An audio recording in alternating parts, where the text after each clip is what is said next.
And now, a WFXR special presentation, Honoring Black History.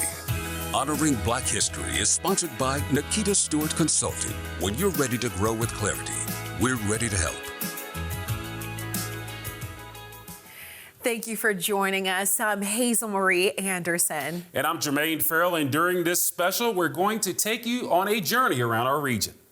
Now, February is Black History Month, and here at WFXR, we're celebrating the stories of Black Americans. From historical sites to gospel singers to baseball players, we're sharing the legacies of everyday African Americans and the impacts they've made. Now, we're going to start in Roanoke at the Gainsborough Library, a cultural historical hub here in Roanoke. It houses one of the largest collections of African American literature and history in the Commonwealth. Now, WFXR's Rhiann Lowndes sat down with the librarian who guided the Gainsborough branch through attempted closures, program launches, and historical achievements. If you lived in Gainsborough or visited the Gainsborough Library between 1972 and 2009, you probably know Carolyn Mathis Lewis. But everybody calls me Carla. Carla Lewis led the library in Roanoke's historic Black neighborhood for 36 years. But I didn't want to be a librarian. I wanted to be a teacher. I started story hours, and I had story hours every week, once, twice, 3 times a week, and book time, any kind of things that would get the kids into the library. I did it, and I was able to teach as well as be a librarian. But not long into Lewis's librarianship, the city of Roanoke attempted to close the Gainsborough Library twice. According to the Gainsborough History Project, in 1976 and 1982, the city was trying to consolidate branches, but the community had something to say about that. The community got a hold of, they were planning to close us. They said, oh no, I didn't have to do a thing. They had petitions, they wrote letters, they called, and the next thing we know, we didn't hear anything else about closing the library. In the 50s, decades before Lewis's stewardship, urban renewal led to the demolition of 1,600 homes and uprooted schools, churches, and businesses in the Gainsborough area. Do you think that's why the library became so important to people, as, like you said, it was the community hub? Yes. Yeah. I think that was the reason, the main reason. They had lost, the Tribune had moved a different place, and they had a lot of the little grocery stores had moved, but the people were coming back. When we had a program, the library was packed. After preserving the library for future generations, Lewis looked to the past. Her predecessor, Virginia Y. Lee, had created one of the Commonwealth's largest collections of African American history books and materials. Lewis dedicated the compilation to the former librarian, creating the Virginia Y. Lee Room, still a resource today for historians and scholars. I mean, she had the largest collection in Southwest Virginia. So people from all over would come to the library to get the information because the other libraries didn't have it. And Lewis continued Lee's legacy, purposely ordering Black literature and historic records and interviewing prominent figures in Roanoke's African American community. Lewis didn't stop with the Virginia Y. Lee Room. As a curator of the library, Lewis sought state landmark status for the building itself, and with the help of her community, succeeded in adding the Gainsborough Library to the National Register of Historic Places. Lewis retired as branch manager in 2009, having left an indelible mark on the community hub. But in 2024, she was called back to the library for the dedication of the Carla Lewis Community Room. She's made a tremendous impact on the library, the community, and preservation of local history. Today, we're here to honor her with the dedication of the Carla Mathis Lewis Community Room. Carla Lewis might not have become a teacher, but through her 36-year career, she taught her community the importance of their local library. I was in a grocery store, and this little boy that was in my story hour was pulling his mother's jacket, and I smiled at him, and he smiled. He was trying to get his mother's attention. And when he finally got his mother's attention, he looked at me, he said, "That's my library teacher." That was Rian Lowndes reporting. Now, a group formed in Roanoke is working to revitalize historically Black cemetery decades after the people there were laid to rest. WFXR anchor Sydney Jacksheimer spoke with the Friends of Old Lick Cemetery to learn about how the group was formed and their efforts to honor those buried there. Tucked beside Interstate 581 and Orange Avenue in Roanoke, you may not know it, but you're driving past a piece of Black history. Blink, and you may miss it. It's just great to drive by and see those stones. The Old Lick Cemetery is where hundreds of Black people were laid to rest between the 1890s and 1940s. Many of them members of First Baptist Church in Gainesboro. That's our history. That's our forefathers that's there. Those headstones weren't always visible. Church trustee Sheila Tinsley says the church was struggling to maintain the cemetery after burials stopped in the 1940s. We had briars and brush, and it was so dense with lots of shrub trees. It looked, the back end, you could see little headstones poking out, but you couldn't get to them. And it just felt like something that we needed as a community to help the church. Which is why Ellen Forbes Stick formed the Friends of Old Lick Cemetery. So it was like God had answered our prayers because we had a difficult time maintaining the cemetery. With all history, there are some ugly truths. In 1961, when Interstate 581 was built, hundreds of bodies buried in Old Lick Cemetery were moved to a mass grave miles away in Botetourt County. Possibly 933 or more, probably more, bodies were moved to Corner Spring to make room for the interstate. To honor the souls who were moved from Old Lick, as well as those still there. Stick and her group, along with dozens of volunteers, spend their weekends bringing glory back to the cemetery. The stones are looking much better. Many are now straight. We've straightened about 15. And we've even now started finding ones that are upside down, and we've dug them up and we're setting them up straight.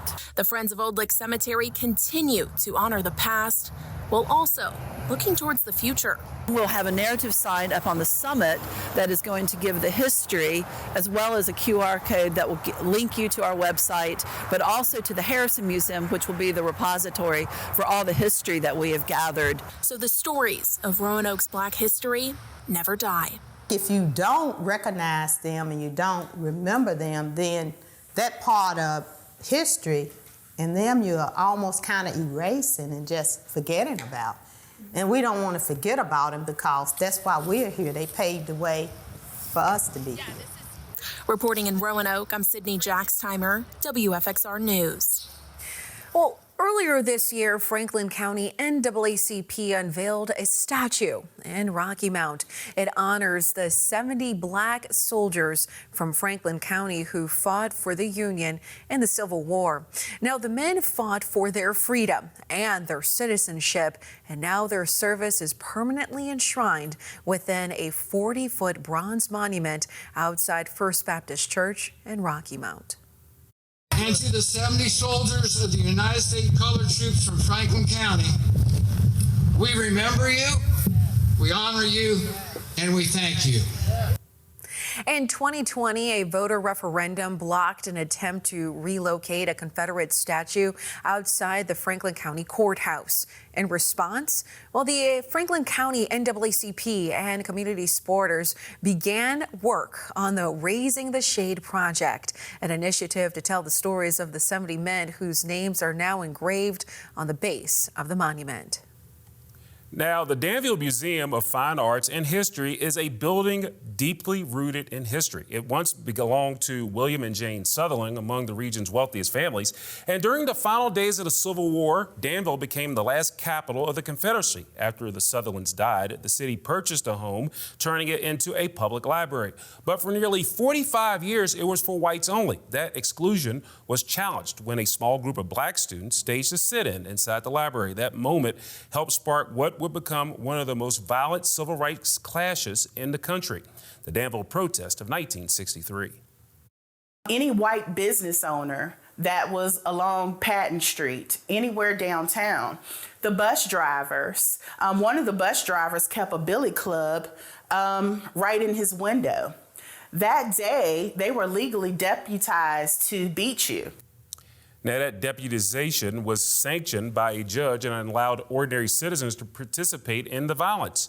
The protest in Danville helped push the nation toward passage of the Civil Rights Act in 1974. The building became the Danville Museum of the Fine Arts and History, a place now dedicated to education and remembrance. Honoring Black History will return after these messages.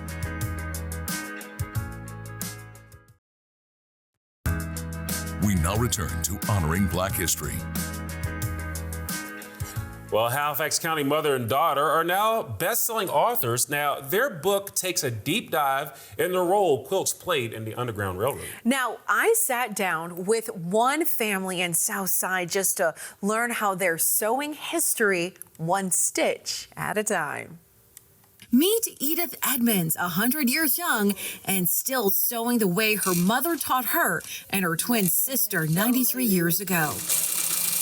She would give us a page from a catalog and showed us how to put those strings on that page from the catalog until we fill that page up. Decades later, this Halifax native still thinks of the simpler time with her mother, father, and 12 brothers and sisters. It was a good life for us. We thought other people were worse off than we were, but we never was without anything. Even with humble beginnings, Edith's mother knew it was important to have survival skills. I'm happy that she taught me to sew. She knew one day we would be out on our own, I guess. And since the age of 7, she hasn't stopped. Every day I'm sewing something. Sewing most of the time now, lately, since I've gotten older, I'm working on a quilt. Every stitch has a story passed down from generation to generation. I learned to sew the same way that she learned to sew from the same person. While the fundamentals of sewing and quilt making continue in her home, it was during the pandemic her passion grew into exploring the Underground Railroad and the lore behind quilt codes. African Americans have a strong oral tradition, and so the oral tradition is what brought the meaning of the codes to us. So the use of symbols to convey messages is not unusual. They would put a stitch in there and tie a knot, a string, and they put so many knots in that string. That was an indication for the enslaved to know what that code meant, for them to keep moving. And together, Amy and Edith kept moving forward to learn more about quilt codes, to the point where Edith wanted to teach others about what she learned. Years later, through her book, Secret Stitches, educational toys, and oral presentations, Edith isn't stopping. But I never thought that I would have a book, I would have a doll like me. Any of that. I never thought that I would ever be able to participate in a program of the Underground Railroad and get up and talk about it. Edith is still going strong at a century old, and when asked about her secret to a happy life... What was my secret? Yes, ma'am. I try to treat people like I want to be treated. Great advice to live by. Now, Mrs. Edmonds and her daughter Amy just released their second book this month titled Sacred Stitches, a companion to the first. Now, an exhibition of her quilts is being displayed this month at 9189 Studio Gallery in Charlotte, North Carolina. Honoring Black History will return after these messages. We now return to Honoring Black History. Well, Larnell Starkey and the Spiritual Seven brought ministry and song to their followers since 1968. And WFXR's Ron Morosco takes us to Burnt Chimney to give us a taste of that gospel flair and the secret to their longevity.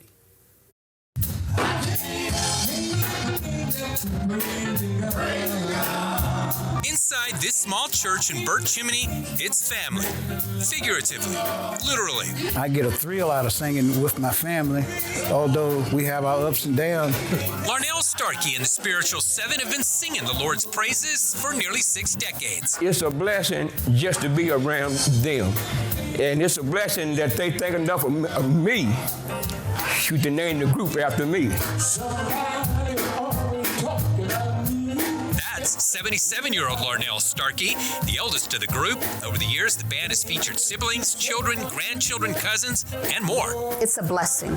There are not many people who have families that get the opportunity that we get. That opportunity has taken them all over the country, including performing in front of more than 30,000 people in Louisville. We was the only black group there, and we said, well, let's try to sound white. Maybe they'll like us. And somebody told us, no, just be you. And being them meant transitioning to gospel full-time. My mom changed all of that, though. Said get into church and start singing church songs. So that's what we did. We got into the church and we rewrote the hymn book. And the rest is history. I don't know if I would do it over again or not, but it's been great. Great, but not always easy. We started out with a 9-passenger station wagon traveling in it with no reverse. But only forward since then. They travel in style in their $1 million tour bus, breaking down barriers along the way.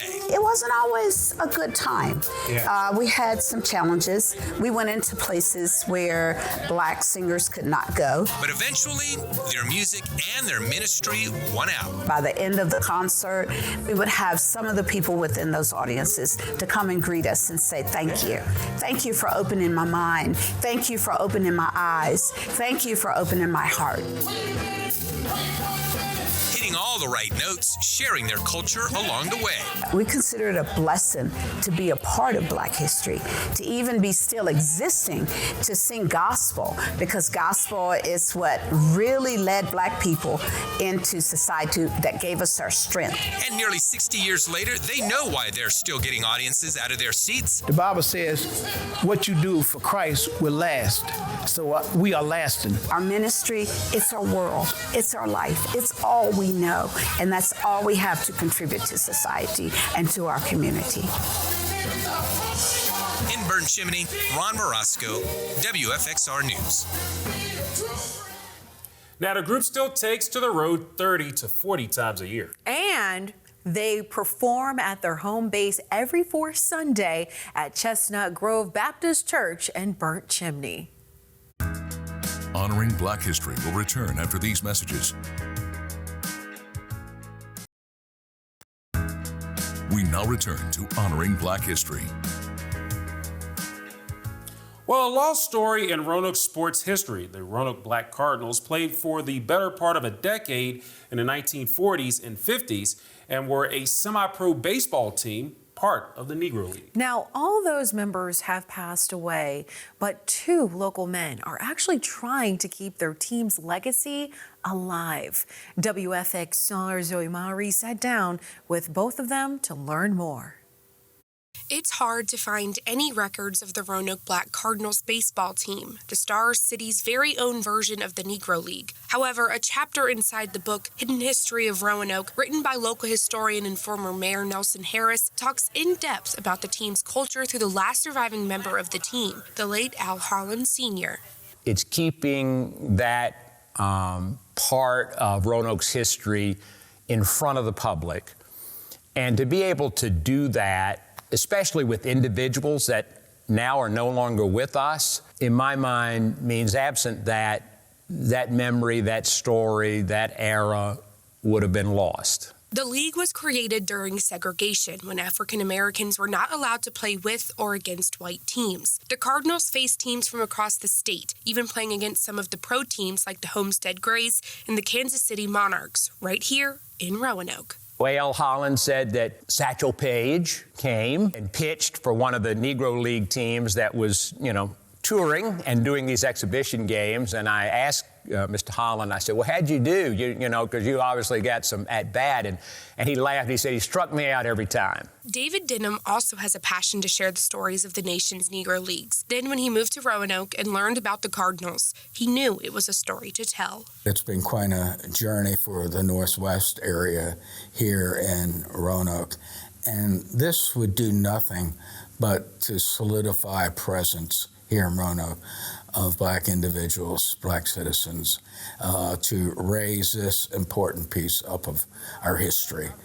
Denham has been in talks with the Salem Ridgeyaks and the Harrison Museum about creating a permanent memorial for the players, but he says he needs help for that final push. Here I am, about to turn 77 years old, and it's a big project to do something like that all by yourself. And I would love it if somebody would have the passion and I'd be glad to support and help, of course, to make that happen now. If the stories aren't told, then the stories are lost, and people will not know that we had a semi-pro Black baseball team in Roanoke and how good they were, and that the Negro League teams came through our area and played them, and kind of all the wonderful anecdotal stories that come along with that. Now, that was Hazelmarie reporting. And thank you so much for joining us as we share these stories. Now, we hope you enjoyed the ride. I'm Jermaine Ferrell. And I'm Hazelmarie Anderson. Good night.